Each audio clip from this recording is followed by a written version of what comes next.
my opponent.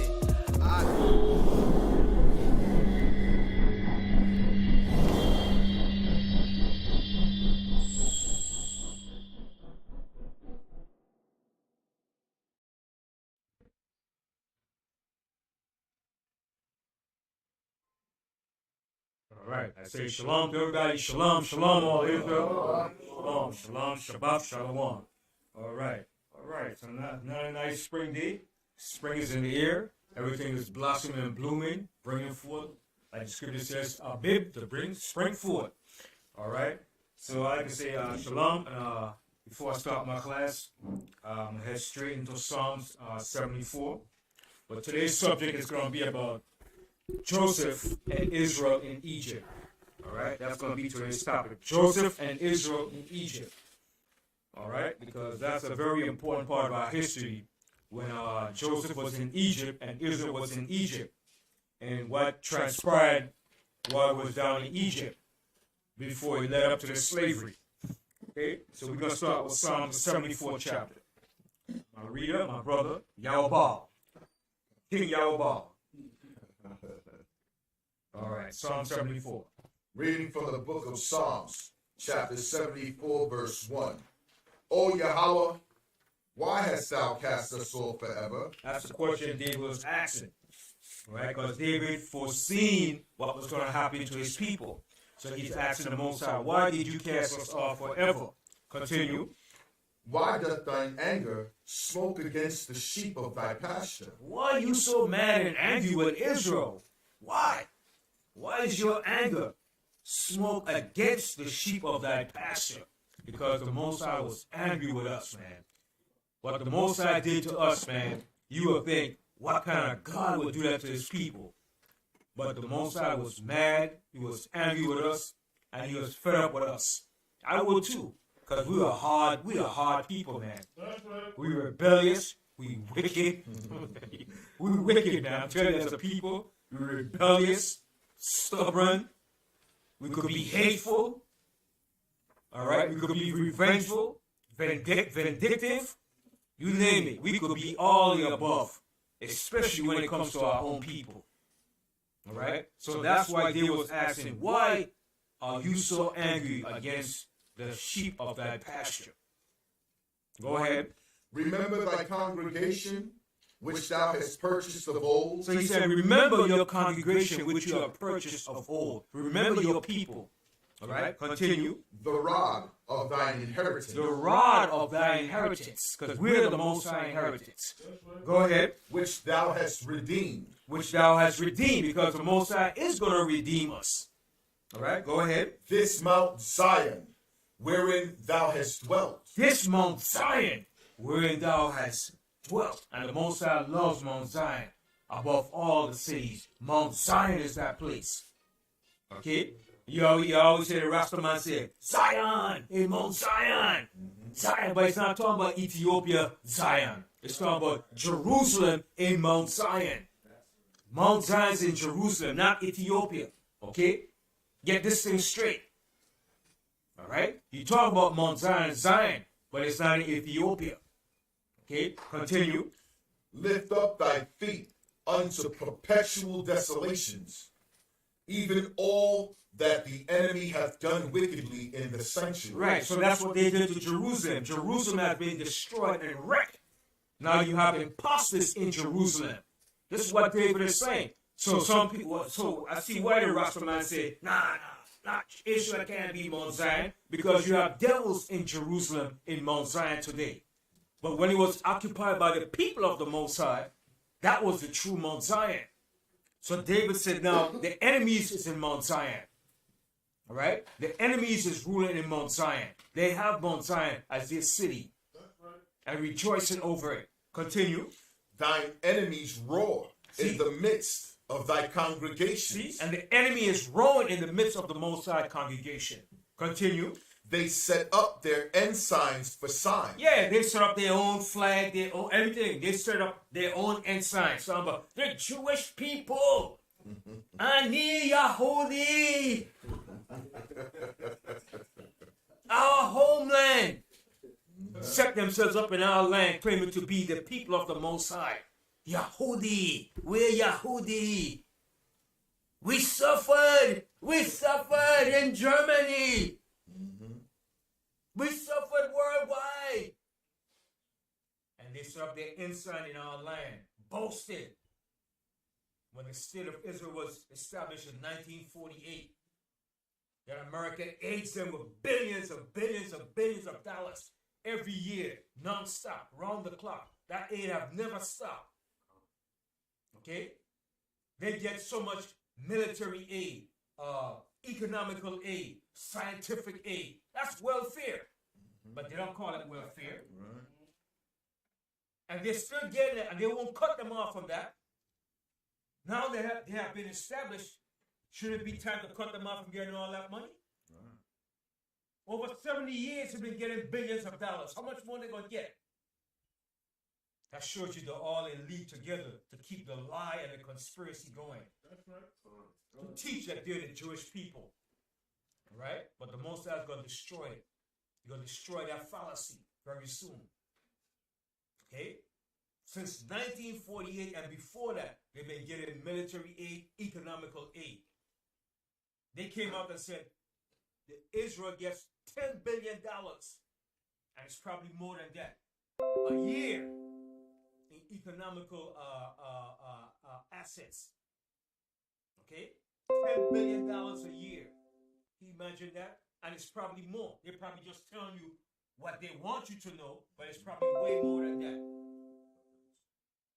Weapons, technology, the whole 9 yards, man. Right? But when it comes to us, there's no money. Just the idea they gave Ukraine billions of dollars again. After they gave them before. So you figure, where is all this money coming from when they claim that the country is broke? How is the country broke? But you can find all this money to give Ukraine military weapons. But trust me, the United States could never go broke. Okay? They charge and rob people taxes too much in this country from the people, the American public. You're taxed and overtaxed. Okay?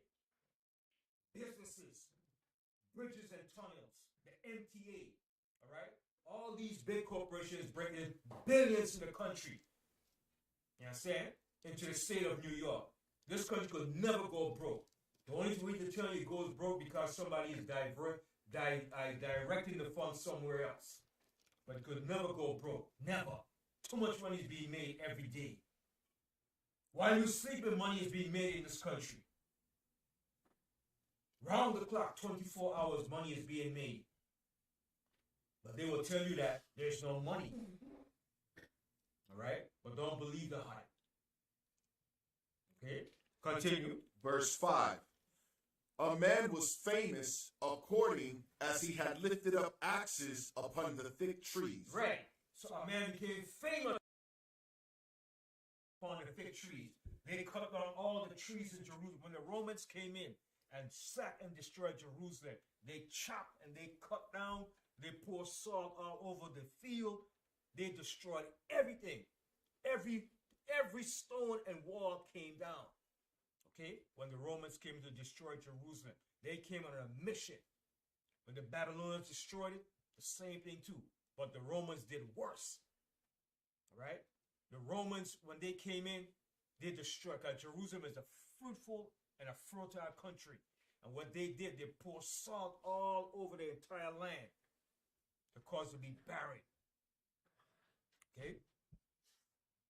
That's why the Most High called, he said, he's going to give us a land flowing with what? Milk and honey. Jerusalem was a land flowing with cattle. Okay? Vegetation. A fruitful country. But when the enemies came in, they destroyed everything out of it. But even today, it's still a fruitful country. When these imposters build it up, you should see all the oranges and the fruit trees in Israel, man. Right? Mango trees. Oh, man. You should see the mangoes. Mangoes are sweet over there, man. Up in Galilee. Some sweet Julie mango, man. I'm telling you, man. You'll swear you're back in the islands when you taste those Julie mangoes up in Galilee. All right? Go ahead. Verse 6. But now They break down the carved work See, they broke down all the carved work that was in Jerusalem. Go ahead. thereof at once with axes and With hammers. axes and hammers. They laid Jerusalem to the ground, man. Just like the scripture said. All right, go ahead. They have cast fire into thy sanctuary. They destroyed the temple that Solomon built. Okay, go ahead. They have defiled by casting down the dwelling place of thy name to the ground. That's right. And the Most High allowed them to do this because of what we did to the Most High. This was the beginning of the Most High taking away our name out of the earth. This was the beginning stage of Most High said, that's it. Your name is going to be no more on the earth. You're going to be destroyed. Continue. They said in their hearts, let us destroy them together. That's what they said in their hearts, and they fulfilled that. And they're still doing it today. Okay? Continue. They have burned up all the synagogues of Yahweh in the land. And that's what they destroyed. All the synagogues. All the places that we went to worship were destroyed. Continue. We see not our signs. There is no more any prophet. Back then, there was no more signs, no more prophet to show the people nothing. Because the Most High said, that's it. It's over. Continue. Neither is there among us any that knoweth how long. Yeah, we was going, how long was this going to last? How long?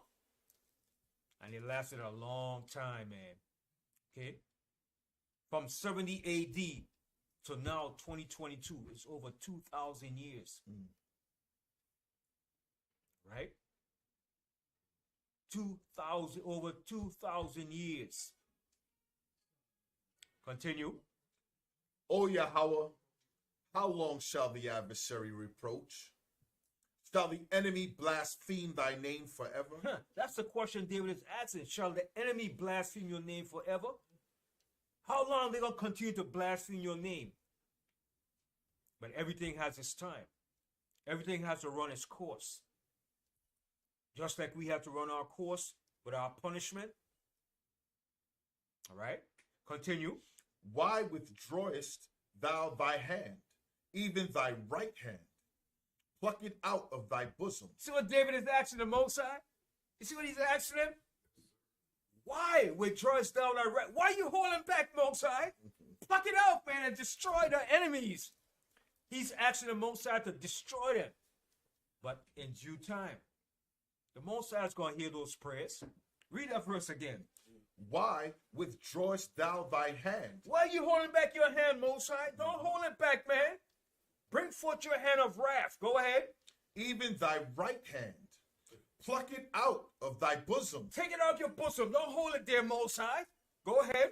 For Yahweh is my king of old, working salvation in the midst of the earth. And the Most High is going to work that salvation in the midst of the earth for his people. Continue.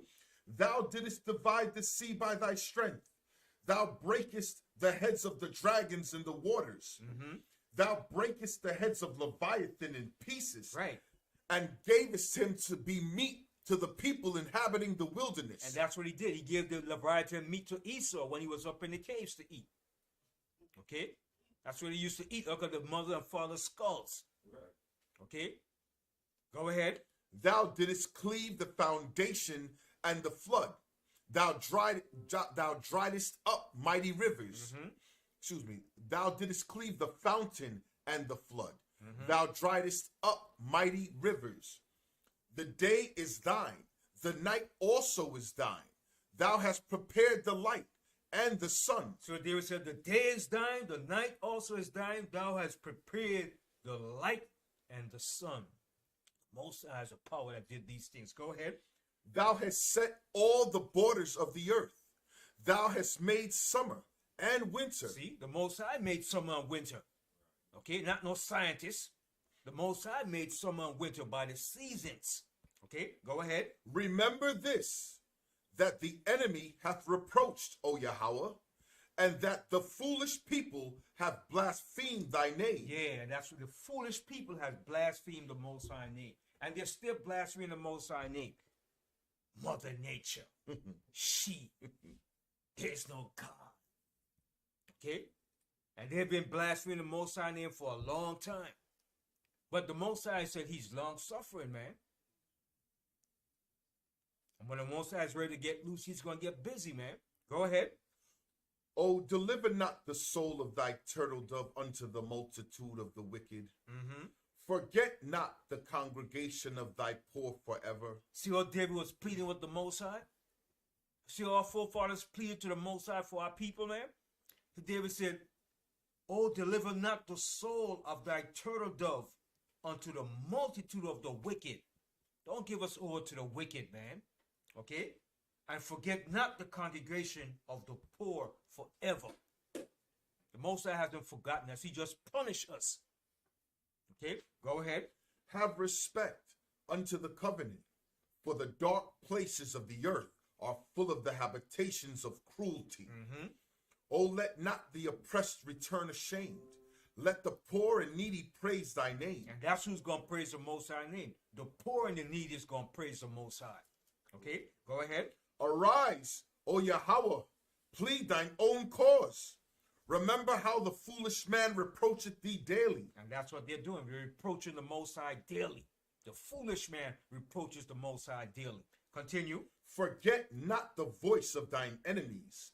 The tumult of those that rise up against thee increaseth continually. So what David said, forget not the voice of thy enemies.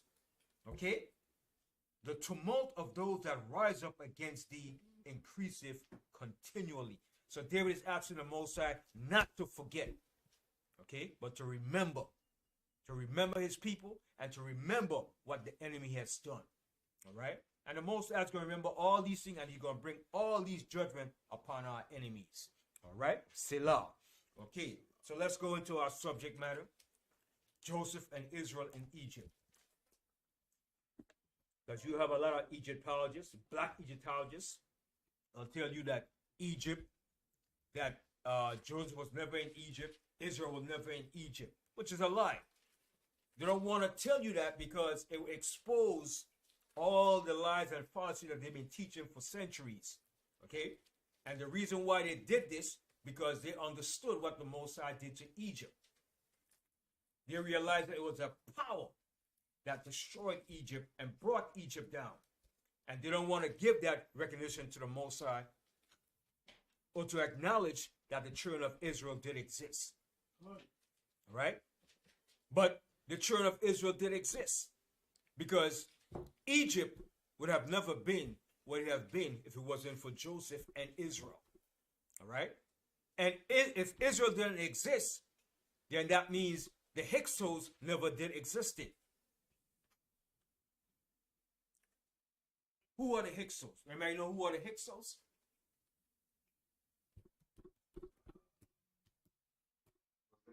Called the shepherd people? Right, they were called shepherd kings or foreign rulers of Egypt. Now, if the Hyksos existed, Israel had to exist too. All right? Because the Hyksos was a major force in Egypt. The Hyksos ruled Egypt for about 150 years. They took over Egypt. All right? And Joseph was in power when the Hyksos were ruling Egypt. All right? They will tell you the Hyksos was an Asiatic people. All right? But my personal belief, I think the Hyksos were Shemitic people. And I think they were Assyrians. That's my personal belief. They will tell you the Hyksos were the Shemitic people as the Amorites. The Amorites were not Shemitic people. The Amorites are Hamitic people. They are family to the Canaanites. Okay? So that's totally off when you say the Hyksos were Amorites are Shemitic people. The Amorites are not Shemitic. Okay? But the Hyksos were a Shemitic people because Joseph got in real good with the Hyksos. All right? And we're going to show you, according to scriptures, that the Hyksos were not Hamitic people. Okay? Because the Egyptians didn't like shepherds. What did the Egyptians call shepherds? Abomination. Shepherds were abomination to the true Egyptians. But the Hyksos were shepherds too. Okay, and we're going to show you that when Joseph got his brothers back into Egypt, he told them, he said, when you go before Pharaoh, tell the Pharaoh your occupation is shepherds. And he's going to give you the best land in Egypt. Now, why would he tell his brothers to tell the Pharaoh that if they were true Egyptians? They would have killed him and kick him out. All right? Because shepherds were abomination to the true Egyptians. Now, when you read the history of the Hyksos, Amuz was a true Egyptian, a native Egyptian that kicked the Hyksos out of Egypt. He kicked them out. He expelled the Hyksos out of Egypt. All right? When he kicked them out, that was the end of the Hyksos rule in Egypt. That was the end of the 17th dynasty. All right? So we're going to go into some of the history of that. But we're going to move around in some of the areas in Genesis. Yes? I was going to say, looking at the Hyksos, they ruled in the area of the Nile Delta. Right, in The Albertus. ocean is in the Nile Delta. The same area, the same place. That's why they gave us that land. All right? The same place that we dwelt in Goshen, they dwelt in the same area called Albertus. Okay?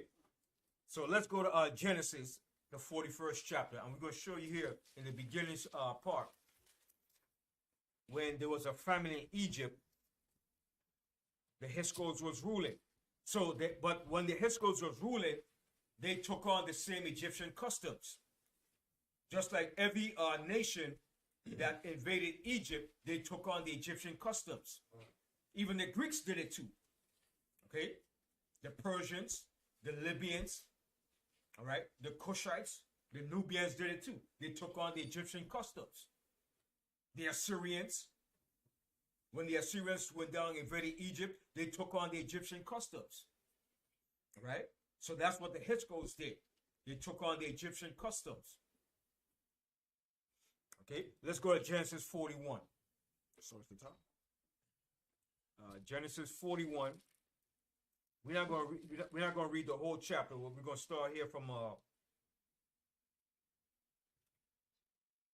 Genesis 41, and let's start here from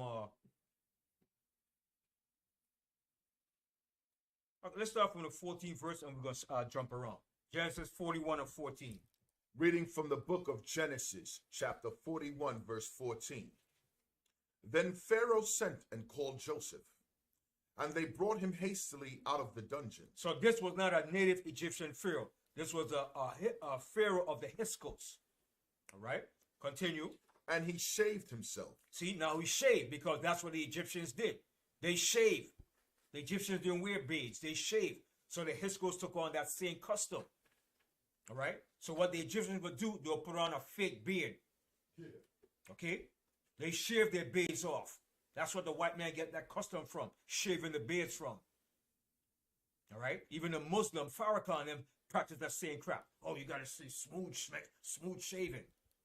You see Farrakhan and his men? Smooth shaving.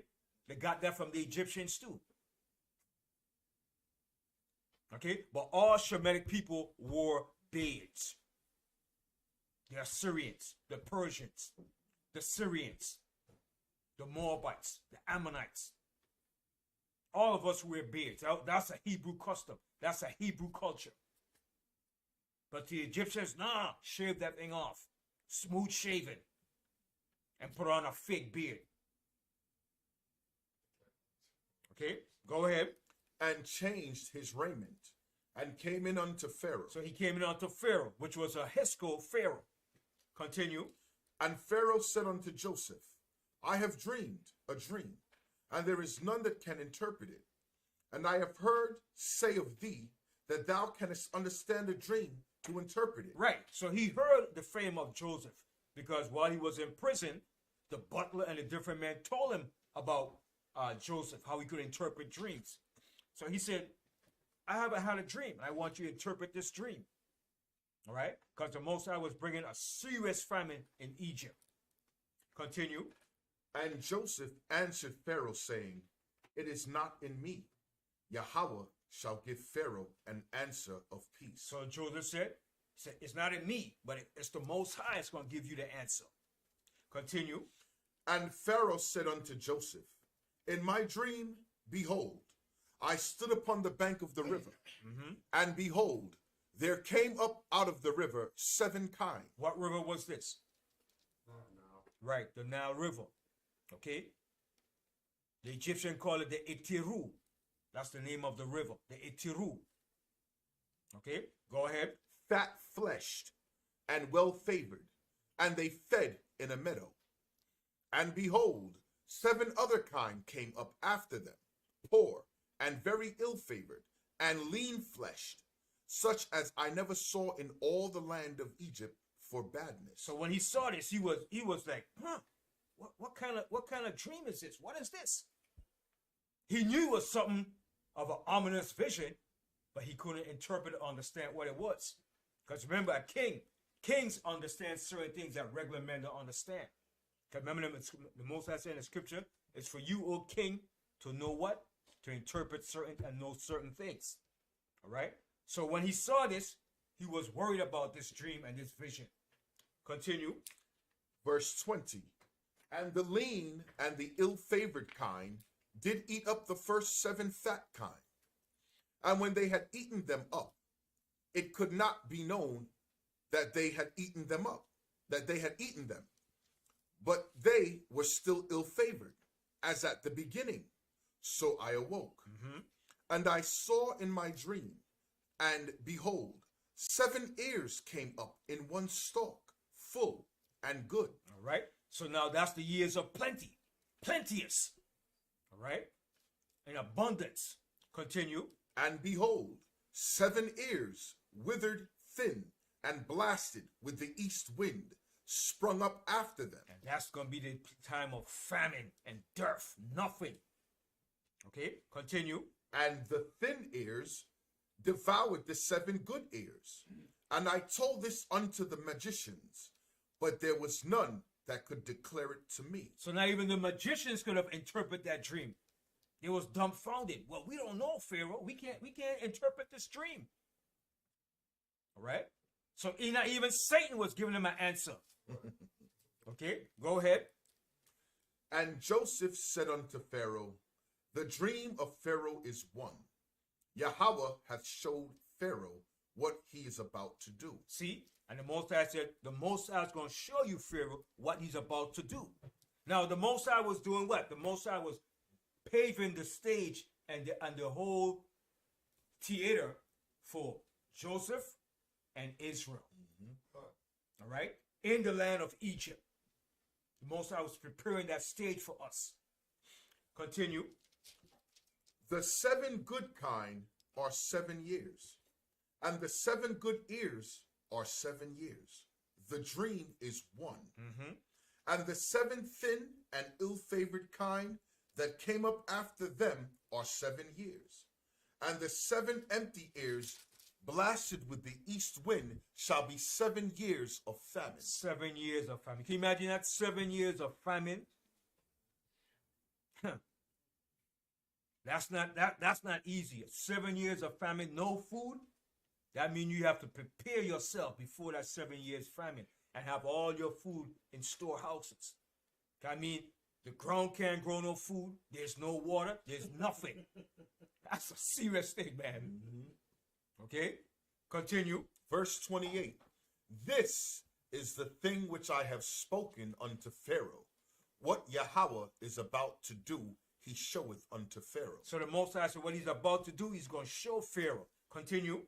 Behold, there come 7 years of great plenty throughout all the land of Egypt. See? 7 years of great plenteous all throughout Egypt. Because remember, Egypt was that superpower just like America back then. All right? It was that great kingdom. Continue. And there shall arise after them 7 years of famine, and all the plenty shall be forgotten in the land of Egypt, and the famine shall consume the land. See, and that famine is going to consume the land. Now, you got to remember, Egypt is a big country, all right? Egypt is about 396,121 square miles. That's almost double the size of the state of Texas. And you know Texas is a big state. So now, in Egypt, it was divided by sections. Upper Egypt, Middle Egypt, Lower Egypt. Now, to get from Upper Egypt to Lower Egypt will take you at least a month to travel by foot. All right? That's a distance about at least 500 miles.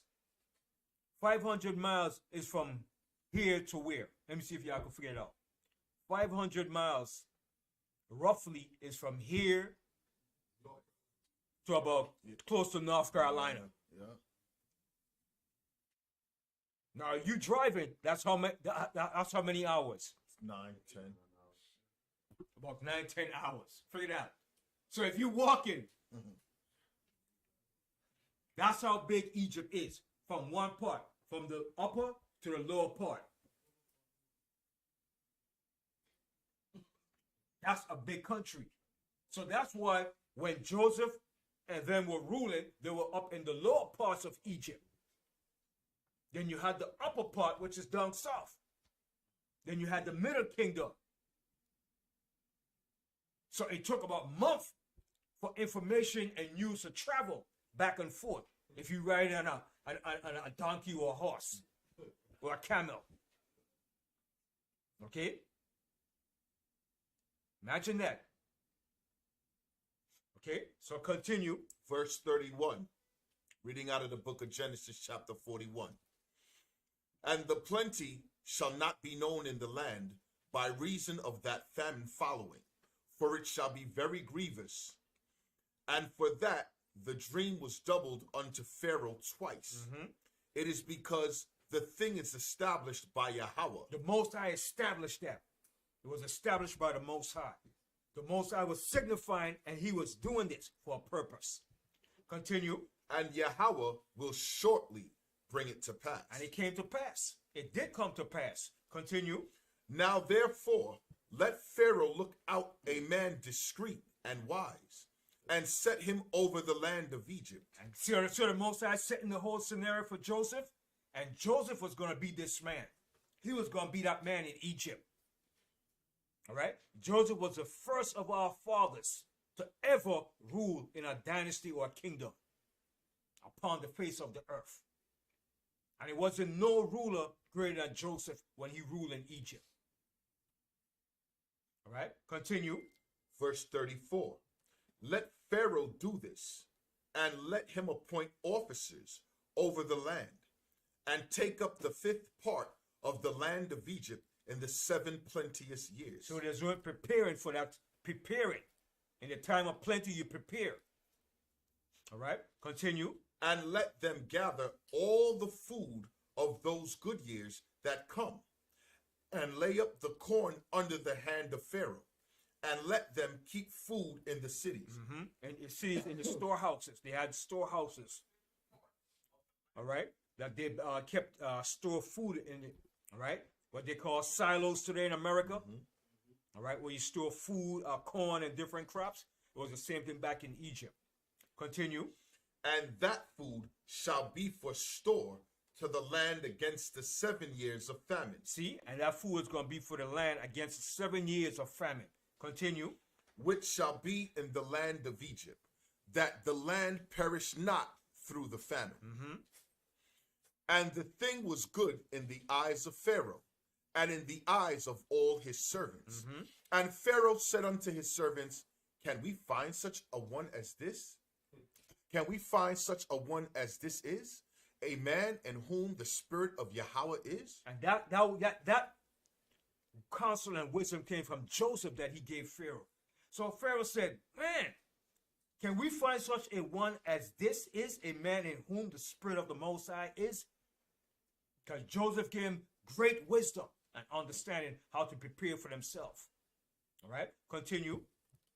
And Pharaoh said unto Joseph, For as much as Yahweh hath showed thee all this, there is none so discreet and wise as thou art. And Joseph was wise. Okay? Joseph was a visionist. Okay? Go ahead. thou shalt be over my house, and according unto thy word shall all my people be ruled. Only in the throne will I be greater than thou. See what he said? Only in the throne I will be greater than you, Joseph. But anybody else, nobody is going to oversee or supersede you. Only me alone is going to be the man. And he put Joseph in a major position. Right? And Joseph ran and ruled that position with great loyalty and dignity. Right? Now remember, Joseph went down to Egypt at what age? At 17. He went down to Egypt at a young age. Now at this time, he was a full-grown man. Okay? So you know Joseph spoke Egyptian, fluent in the Egyptian, knew the language, the science, the arts, everything in Egypt. Right? And Joseph lived a long time in Egypt. Joseph lived in Egypt for 93 years. 93 years he lived in Egypt for. Right? So let's continue. Verse 41. And Pharaoh said unto Joseph, See, I have set thee over all the land of Egypt. Now, what does that mean when he said over all the land of Egypt? Is it over all the entire land of Egypt? Over the upper, over the lower. Over the lower parts of Egypt. Because who was in the upper part of Egypt at this particular time?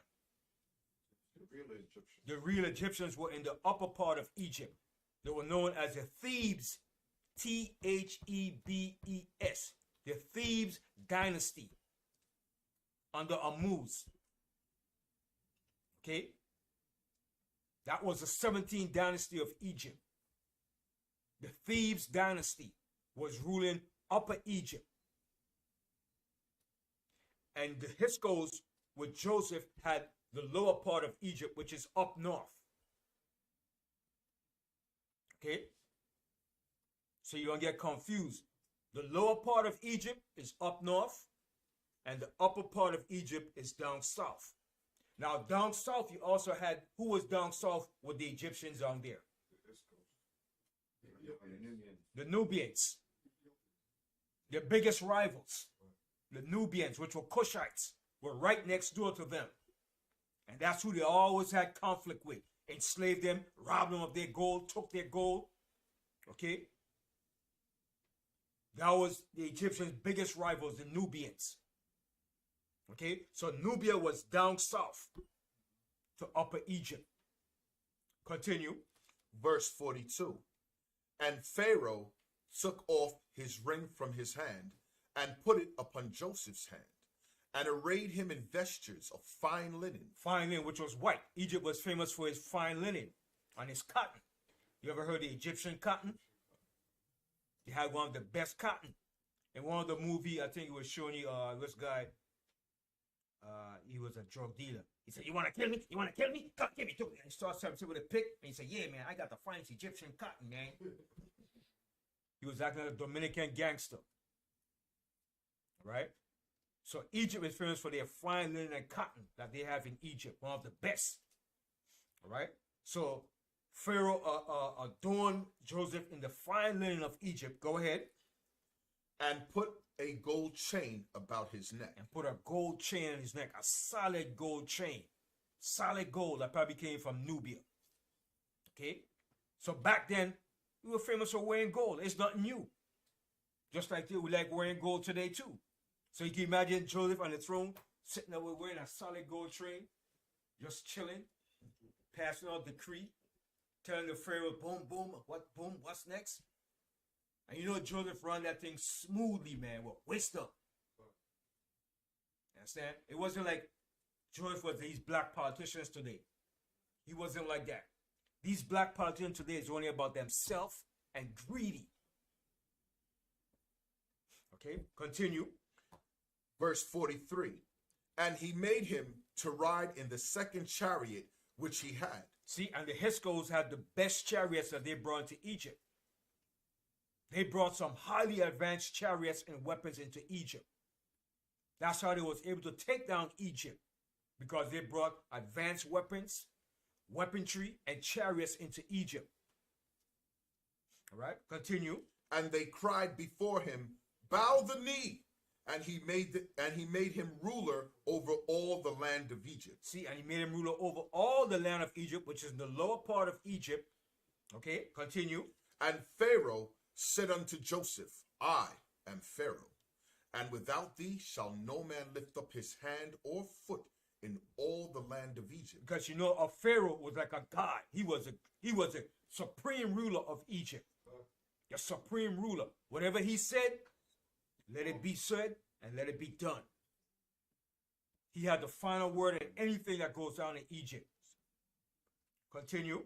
And Pharaoh called Joseph's name Zephnath-Paneah, and he gave him to wife Asenath, the daughter of Potipharah, priest of On.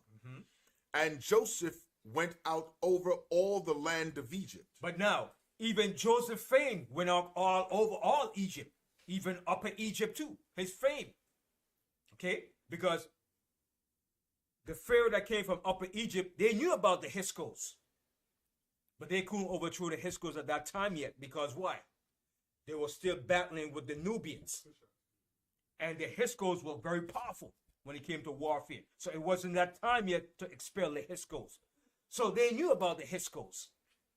If you have a foreign ruler in your land, you have to know about them. There's no way you can say, well, we don't know about the H.O.D.C when you expel them out of your country. So if you expel the H.O.D.C, you had to know the Hebrews too. Because the H.O.D.C were in the land of the H.O.D.C together. But they won't tell you that. They will, oh no, the Hebrews are never in Egypt. Don't believe that lie. Okay? The Egyptian name for the Asiatic people in Egypt is called the Shashu people. S-H-A-S-U. The Shashu people. Okay? Especially the Hebrews. S-H-A, Shashu, S-H-A-S-U. The Shashu people. That's the Egyptian name for the Hebrews in Egypt. Okay? It's all written on the walls of Egypt. Okay? What we call hieroglyphics is just the Greek name. That means the sacred writings. But the Egyptian called that writing the Medu Neter. Okay? But the Greeks call it hieroglyphics. So on the Medu Neter, they left all the records of everything that they did was recorded on the walls of Egypt. Everything. The events, the history, the wars, the nations, the people that were in Egypt was left on the walls of Egypt. Okay? So we were known as the Shashu people in Egypt. It's written all over the walls in Egypt. Okay? Continue. And Joseph went out over all the land of Egypt. So his fame went abroad. Okay? Ammuz heard of his fame. Okay? Continue. Verse 46. And Joseph was 30 years old when he stood before Pharaoh, king of Egypt. So he was 30 at this time when he began to rule Egypt. Okay? So remember, he went down to Egypt at the age of 17. So at 30, that's when he became a ruler in Egypt and began to rule Egypt. Continue. And Joseph went out from the presence of Pharaoh and went throughout all the land of Egypt. And in the 7 plenteous years, the earth brought forth by handfuls. And he gathered up all the food on the 7 years, which were in the land of Egypt, and laid up the food in the cities. The food of the field, which was round about every city, laid he up in the same. And Joseph gathered corn as the sand of the sea. See how much corn he gathered? Multitude of corn. Bushels of corn. All right? Just like the United States is famous for producing corn. That's why they call, you ever heard they said the corn belt states? Name some of the states that are famous for producing corn in the United States. Nebraska. Kansas. Iowa. Ohio. Where else? Michigan. All right. Upstate New York, Illinois, Massachusetts. not so much Massachusetts, Missouri, Kansas, the Corn Belt state. They're famous for producing corn. And the United States is one of the largest corn producers next to Canada. So Egypt was the same way too. A lot of corn. And all this came from where? From the lower parts of Egypt. The fertile part of Egypt. Because the further down you go into Egypt, down south is what? What type of terrain is down south? No, in Egypt. When you go down south in Egypt, what type of terrain do you encounter? Desert. Desert land. All right? But up north is where the delta is more marshland, fertile land. That's why Joseph gave us the best land in Egypt, in Goshen. And we're going to read about that. That was the most fertile land in Egypt, the best land in Egypt. All right? Continue. And Joseph gathered corn as the sand of the sea, very much, until he left numbering, for it was without number. And unto Joseph were born 2 sons before the years of famine came, which Asenath, the daughter of Potipharah, priest of On, bare unto him. So he married an Egyptian woman in Egypt. And why? Why would he marry an Egyptian woman? Why did Joseph marry an Egyptian woman?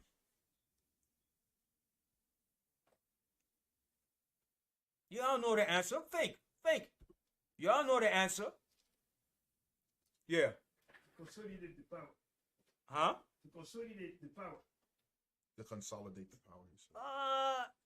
To a certain degree. To a certain degree. But why did he marry the Egyptian wife?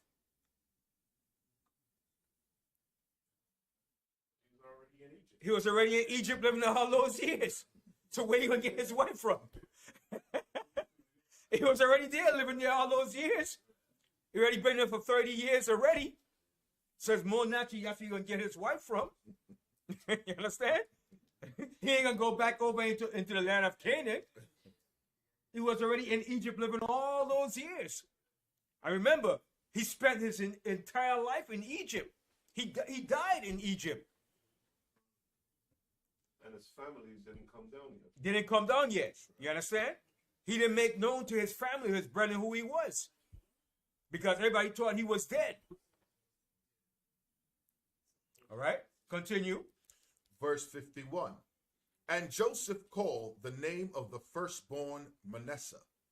For Yahweh, said he, hath made me forget all my toils. See what Manasseh mean? Made to forget. It mean made to forget. That was his firstborn son. Go ahead. And all my father's house. And the name of the second son, and the name of the second called he Ephraim. So Ephraim, which means fruitful. So those 2 sons were born in Egypt. Okay? These 2 sons were not born in the land of Canaan like the other sons of Jacob. Manasseh and Ephraim was born in Egypt. Now, would they be Egyptians? No. Okay, they won't be Egyptians. They were still Israelites. Why? Because they seed of his father, even though his mother was an Egyptian. All right? But somebody, brother, he's an Egyptian, but he was born in Egypt. All right? Go ahead. And the name of the second called he Ephraim, for Yahweh hath caused me to be fruitful in the land of my affliction. See? And that's what Ephraim means, to be fruitful. Continue. And the 7 years of plenteousness that was in the land of Egypt were ended. So it came to an end. Now, was there any slavery yet? No, ain't no slavery here yet. Ain't no slavery, ain't nowhere close yet. So, if I'm looking at this here now, ain't no way in hell you could have been 430 years in Egypt. That's right. All right? We're going to show you. There's no way you could have been 430 years in Egypt. Joseph's already ruling. There's no slavery.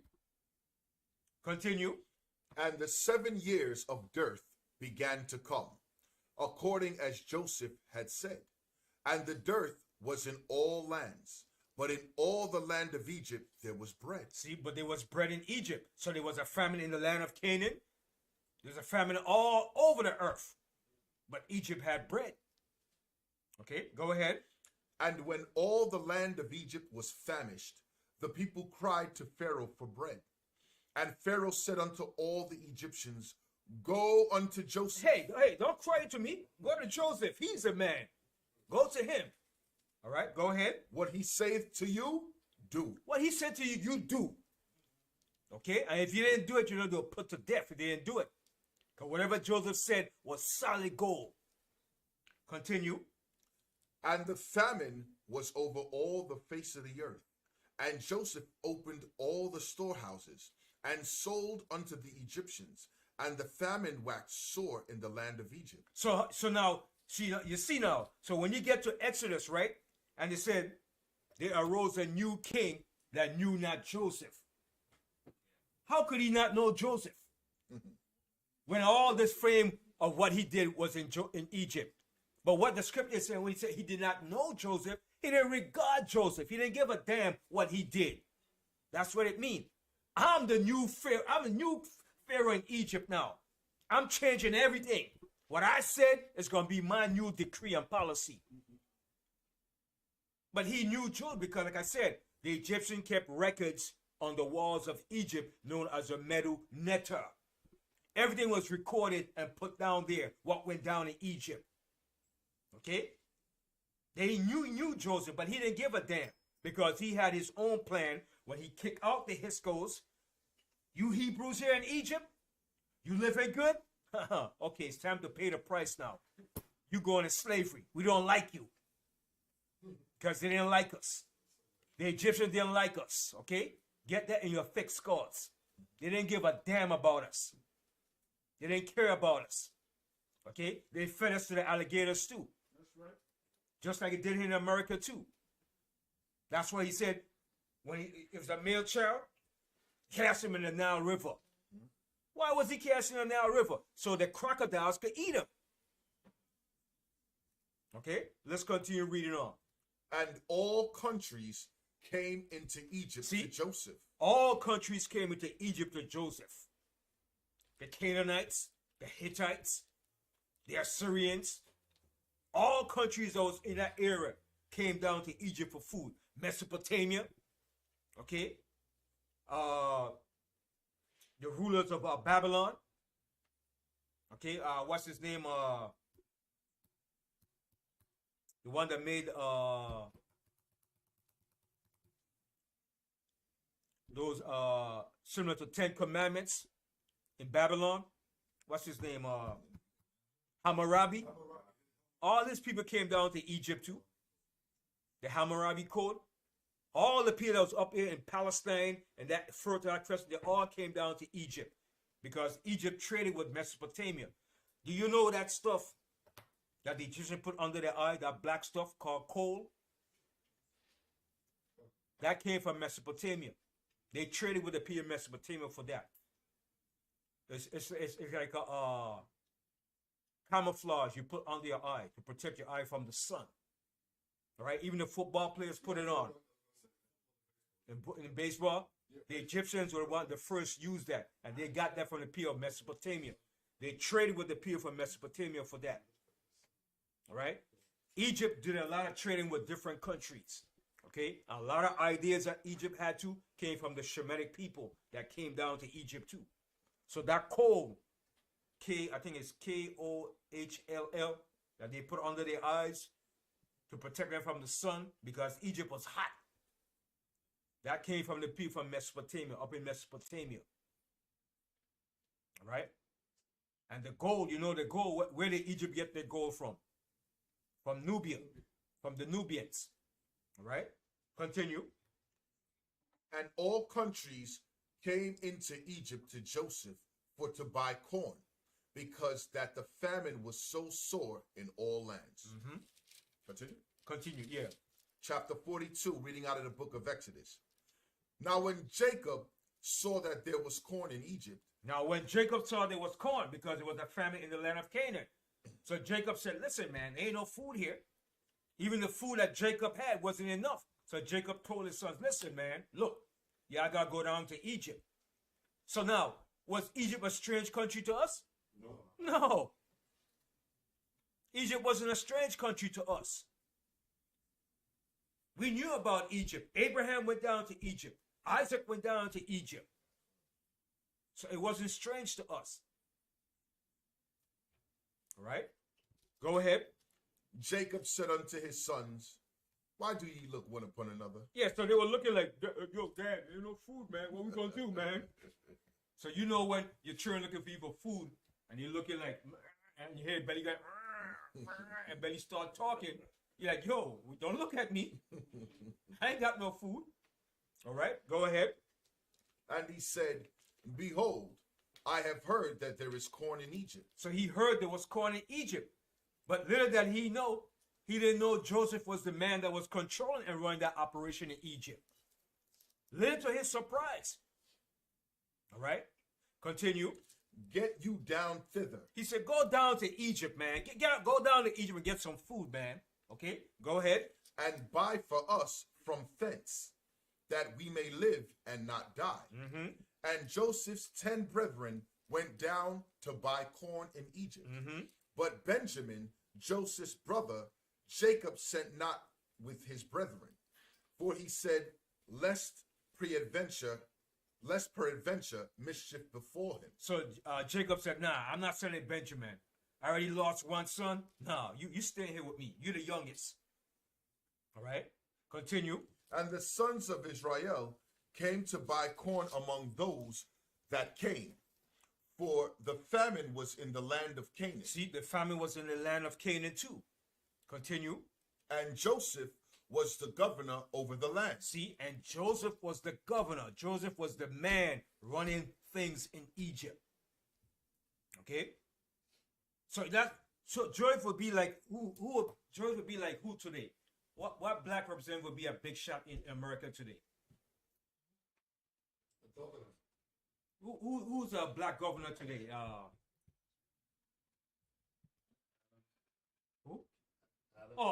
What's his name? Yeah, Mayor Eric Adams. Eric Adams. That's mayor. Right. It's almost the same thing. Then remember the first black governor of Virginia. What's his name? Wilder. All right. He got a good bit of black governors too in this country too. Patterson. You know. Massachusetts. He's one in Massachusetts too, right? Yeah. What's his name? What is his name? But you had a good bit of black governors. They started off as mayors, and then they worked up to governors. All right. But Joseph was governor over Egypt. He was the head honcho, man. Okay. Colin Powell. Yeah, he was like a Colin Powell, man, a top man in Egypt. And Joseph was a military man too. He knew military too. But his specialty was dealing with what? The politics and the science of Egypt. Okay? Every country deals with politics and science. Yes. Like the Pharaoh said, he was only second to him. Second to him. Running the country. Yeah. Basically running the country. He advised the Pharaoh too. Okay? Not even his magicians or his men next to him could like give him advice. Unless it came from Joseph. Mm-hmm. Okay? So that shows you the power that we have as a people. All right? And that's why in the Reconstruction era in this country, it was predominantly Jakes that ran this country during the Reconstruction era. And when Esau saw that, he said, no. We got to bring back Jim Crow. You niggas got to go. You niggas got to go. No. Put Jim Crow, come on. Get back in here, man. Too much Negroes in the Reconstruction era. And from that point, during the Reconstruction era to the Black Wall Street, within 60 years, Jake was able to fully develop a full-run city. Mm-hmm. Within 60 years. Mm-hmm. Mm-hmm. Sustain himself within 60 years. And Esau couldn't believe that. Right, Uncle Slavery, within 60 years, we had everything going for ourselves, man. Everything. That's why Esau had to destroy it, man. He had to put an end to that because competition it's not good for Esau, especially when it comes from us, because we will supersede and overthrow him, and he knows that. All right, continue. Verse 6. And Joseph was the governor over the land. See, and he was governor over the land. Go ahead. And he it was that sold to all the people of the land. So he was responsible for that. All right, continue. And Joseph's brethren came and bowed down themselves before him with their faces to the earth. So they came bowing down to him with their face to the earth, but they didn't know who he was there. But they knew he was in charge. Yes. If you remember back in the same book when he was actually telling them from the dream, I think chapter 37. Before, yeah. Yeah, he was telling them like, all y'all are gonna bow down. You're gonna bow down to me. And they said, what is this madman talking about? What he's gonna say, yo, that you're gonna be over us, and yo, we're gonna be over us and our father. But he was telling them that, but they didn't believe him. Vision. Right? He was a visionist. And it came to pass. They came and they bowed down to him with their face to the ground. They didn't have no choice. Continue. And Joseph saw his brethren, and he knew them. See? But how did Joseph knew that was his brethren? They had beards. They had beards. They had beards. And it was what? It was how much of them all together? Right. That was only like what? 11. 13 years after. So he didn't forget. So when he saw him, he said, yeah, look at these Negroes, man. Look at these Negroes coming to Egypt now. You know what? I'm going to play them now. I'm going to play a game with these Negroes now. I'm going to play a mind game with these Negroes. And he, right away, he knew them because of their beards. And you know Israel, where they were all swag. You know? Go ahead. But made himself strange unto them. Right, so he like act like he didn't know who they were. Okay, go ahead. And spake roughly unto them. And he spake rough unto them. All right, go ahead. And he said unto them, Whence come ye? He said, where you come from? Go ahead. And they said, From the land of Canaan, to buy food. And Joseph knew his brethren, but they knew not him. But they didn't know him. Why they didn't know him? He was shaving and wearing Egyptian apparel, wearing Egyptian garb, everything. Okay, go ahead. And Joseph remembered the dreams which he dreamed of them, and said unto them, Ye are spies. So Joseph said, you guys are spies, man. You know, you are spies, man. I don't believe you. Go ahead. To see the nakedness of the land ye are come. What does he mean when he said to see the nakedness?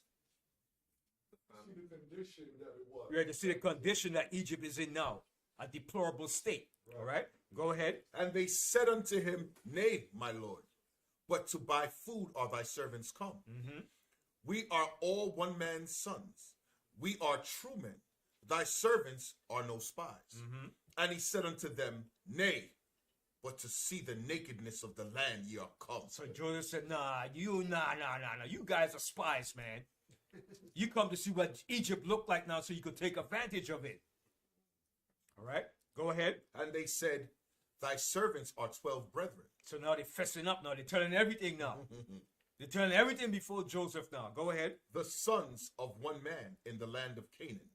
And behold, the youngest is this day with our father, and one is not.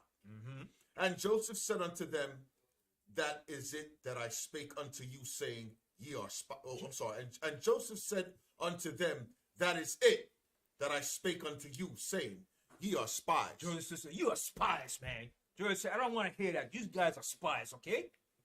So you know now they're fearing now, like, oh my gosh, what is he going to do to us now? Go ahead. Hereby ye shall be proved. By the life of Pharaoh ye shall not go forth hence, except your youngest brother come hither. Whoa. So Joseph, he played a game at them now. All right, go ahead. Send one of you, and let him fetch your brother, and he shall be kept in prison, that your words may be proved, whether there be any truth in you, or else by the life of Pharaoh, surely you are spies. So he put him in a hard position now. Okay, he was proving them. Go ahead. And he put them all together into ward 3 days. And Joseph said unto them the third day, This do, and live, for I fear Yahweh. If ye be true men, let one of your brethren be bound in the house of your prison.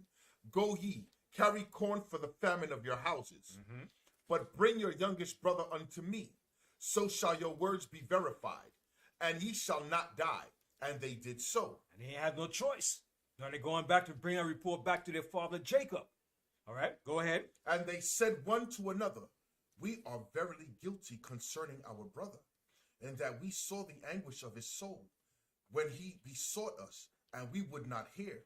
Therefore is this distress come upon us. And Reuben answered them, saying, spake I not unto you, saying, do not sin against the child? And ye would not hear. Therefore, behold, also his blood is required. So that's what Reuben is saying to them now. Damn, this is what happened to us because what we did to our brother Joseph. So he's bringing it back to their remembrance now. Damn, this was what happened to us for what we did now. Go ahead. And they knew not that Joseph understood them, for he spake unto them by an interpreter. See? So Joseph knew, but he used an interpreter. All right? So Joseph was playing them good, man. All right? So now that interpreter had to know what? Hebrew. 2 languages. Yeah. He had to know Egyptian and Hebrew. But you know what? That shows you that nothing changes in most world kingdoms. Even in this kingdom, you have interpreters too. All right? They speak English and different languages. So it's the same thing, but sure that history always repeats itself when it comes to kingdoms and rulership. Because they had interpreters back then, and you have interpreters here today in the United Nations. So if you go up there to speak Russian, they have a Russian interpreter. That's right. All right?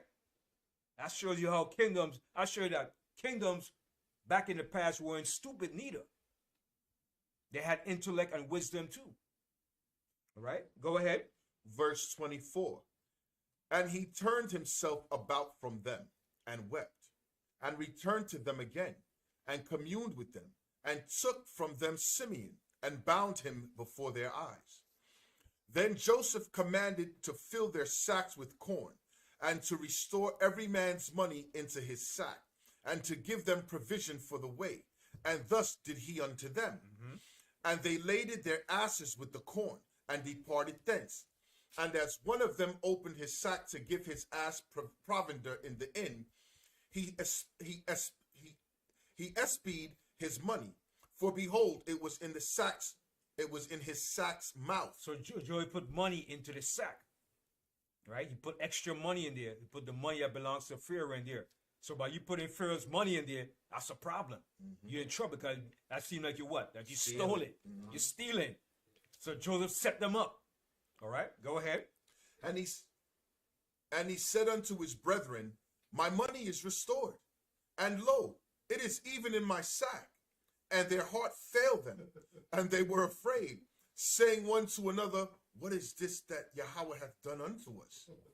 And they came unto Jacob their father unto the land of Canaan, and told him all that befell unto them, saying, the man who is Lord of the land spake roughly to us, and took us for spies of the country. So now they're giving a report to Jacob. He said, the man that's in Egypt, man, he spake roughly to us, and said, we are spies. Go ahead. And we said unto him, we are true men. We are no spies. We be 12 brethren, sons of our father. One is not.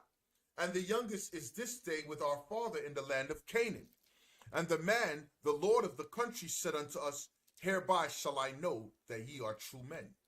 Leave one of your brethren here with me, and take food for the famine of your households, and be gone. And bring your youngest brother unto me. Then shall I know that ye are no spies. So Joseph said, bring your younger brother to me. And when you bring him, I know that you're not spies. Go ahead. But that ye are true men, so will I deliver you your brother, and ye shall traffic in the land. And it came to pass, as they emptied their sacks, that behold, every man's bundle of money was in his sack. And when both they and their father saw the bundles of money, they were afraid. And Jacob their father said unto them, me have ye bereaved of my children. Joseph is not, and Simeon is not, and ye will take Benjamin away. All these things are against So me. Joseph said, damn, I don't have Joseph. Simeon is in Egypt. Now you gonna take Benjamin too? What you gonna do to me now? Go ahead. And Reuben spake unto his father, saying, Slay my 2 sons, if I bring him not to thee. Deliver him into my hand, and I will bring him to thee again. And he said, My son shall not go down with you, for his brother is dead, and he is left alone. If mischief befall him by the way in which ye go, then shall ye bring down my gray hairs with sorrow to the grave. Verse 43. And the famine was sore in the land. And it came to pass, when they had eaten up the corn which they had brought out of Egypt, their father said unto them, Go again, buy us a little food. So they eat up all that corn. You got that's a lot of mouths to feed, man. Remember, it was what? Jacob, his wives, his sons, his grandchildren. All right, 70 people to eat. That's a lot of mouths to eat, man. Servants. All right, the servants. All right, go ahead. And Judah spake unto him, saying, The man did solemnly protest unto us, saying, Ye shall not see my face, except your brother be with you. If thou wilt send our brother with us, we will go down and buy thee food. But if thou wilt not send him, we will not go down. For the man said unto us, Ye shall not see my face, except your brother be with you. And Israel said, Wherefore dealt ye so ill with me, as to tell the man whether ye had yet a brother? Jacob said, man, why you gonna tell me you have another brother, man? Why you gonna do that, man? You just were running your mouth off, huh? Huh? And loose lips sink ships, huh? Jacob was like, damn, go ahead. And they said, The man asked us straightly of our state and of our kindred, saying, Is your father yet alive? Have ye another brother? And we told him according to the tenor of these words. Could we certainly know that he would say, Bring your brother down?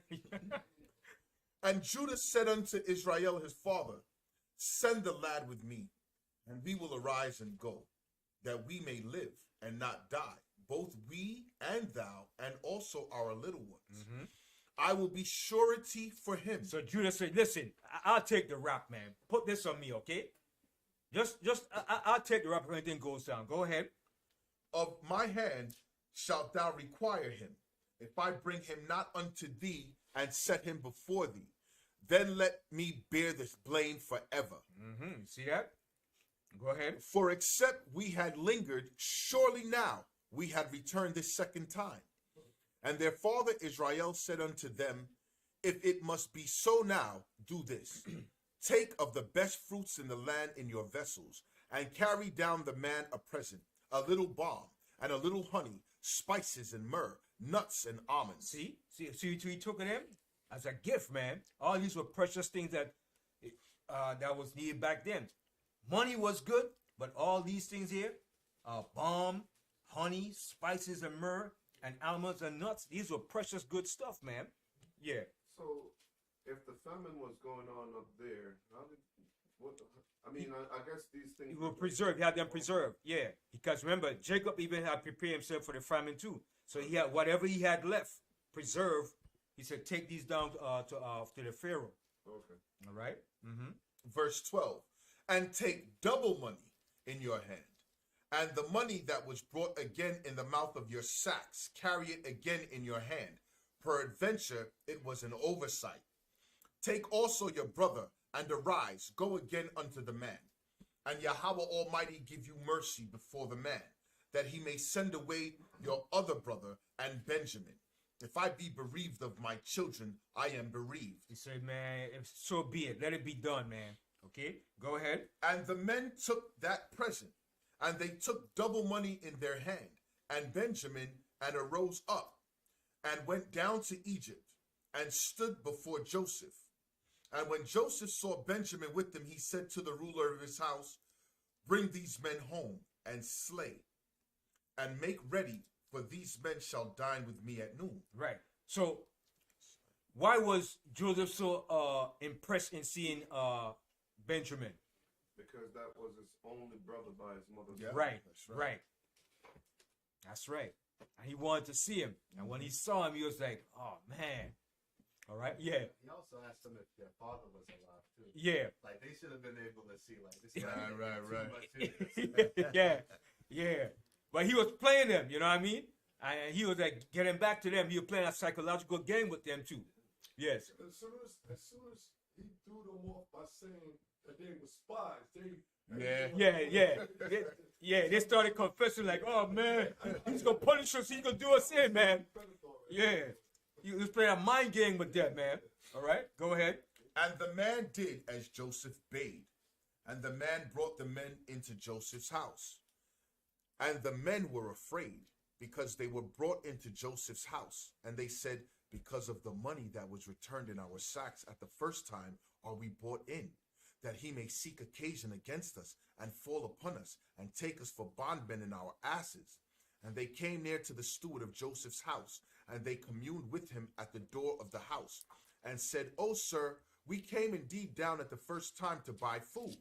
And it came to pass, when we came to the inn, that we opened our sacks, and behold, every man's money was in the mouth of his sack, our money in full weight, and we have brought it again in our hand. And other money have we brought down in our hands to buy food. We cannot tell who put our money in our sacks. So now they're fessing up and talking everything. Look, man, it's extra money in this thing. We didn't put it there. We don't know how it got there. Go ahead. And he said, peace be to you. Fear not.